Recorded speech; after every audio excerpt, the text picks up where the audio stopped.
revealing claims that the US government wanted to build a military base on our moon more than 50 years ago, before man had ever set foot on the moon. And then US government conceived a secret plan to militarize the moon at a time when the Cold War was raging between the then great powers of our planet, a scenario that would otherwise sound like a script for a science fiction movie and would make conspiracy theorists jump for joy. And yet, Project Horizon existed and is now being brought to light by the National Security Archives of the United States. This was called Project Horizon. The country's National Security Archive confirms what until now seemed to be speculation and Cold War myths. So the US Army in the distant 1959 proposed to create a military base on the moon for the security of the United States, but also for the better monitoring of the adversaries. In collaboration with NASA, the program managers decided that they should create a rocket launch base, and Christmas Island in the Pacific Ocean was chosen as the most suitable spot. The logic was that the launches should be launched from a point that would be as close as possible to the equator due to the rotation of the Earth.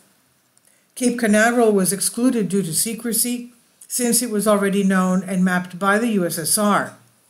So Project Horizon was proposed long before the Apollo programs, but ultimately remained only on paper. The study was communicated by letter dated 20th of March 1959 from the Army Department to the Chief of War Material and then to the General Army Mapping Service.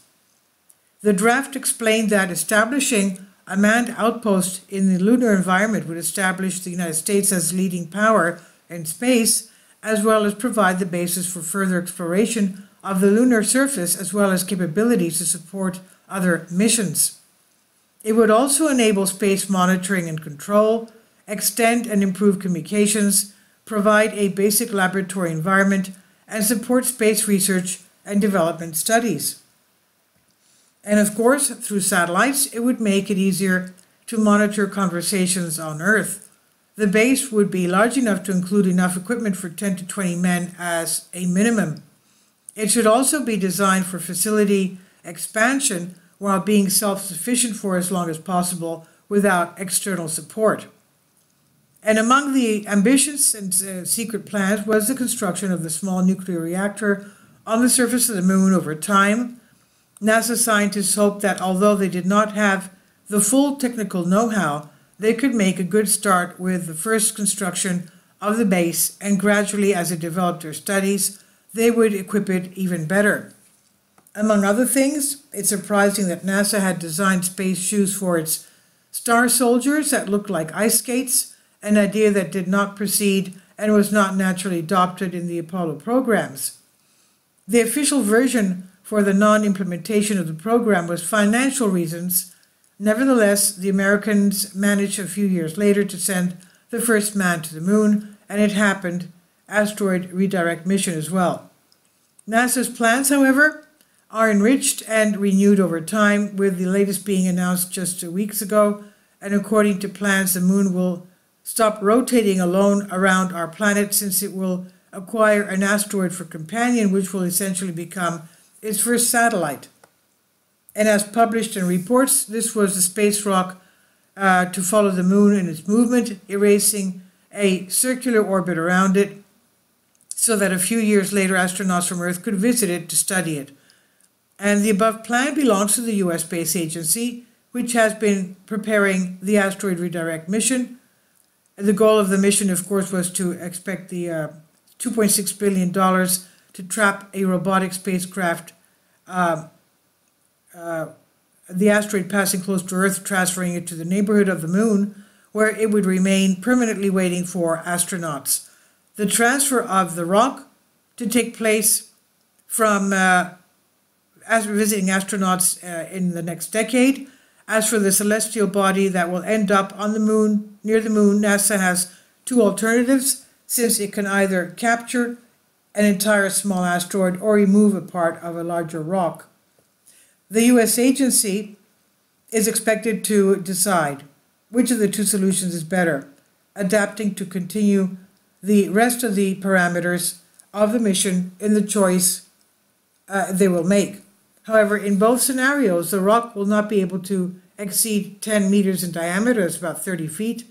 If decided to transport an entire asteroid, then the robotic craft will enclose the rock in an inflatable bag and, using its solar-powered engine, then guide it into a stable orbit around the moon.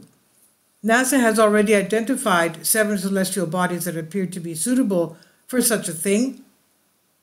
At present, the most likely candidate is asteroid 2011 MD, which, based on measurements by the Spitzer Space Telescope, is only 6 meters in diameter, that's about 18 feet. The same measurements show that it will be relatively easy to change the course of 2011 MD because its density is very small, almost that of water. And once the rock is settled on the moon, the mission of the astronauts will be done with the spacecraft Orion, which is in the final stages of construction, expected to start. First test launches, with Orion taking the astronauts about 25 days to reach the site, take rock samples and return to Earth, samples that will allow scientists to gain an even better picture of the early stages of formation of our solar system. And as John Gunsfield, Deputy Director of NASA's Mission Planning Division, says, by studying such a remnant, we will enrich our knowledge of our world and the space environment in which we find ourselves. Please leave your comments, and thank you for your support. Kindly support my Patreon account. The daily posts are 5 videos daily, and they are totally different from what I have on my YouTube channel.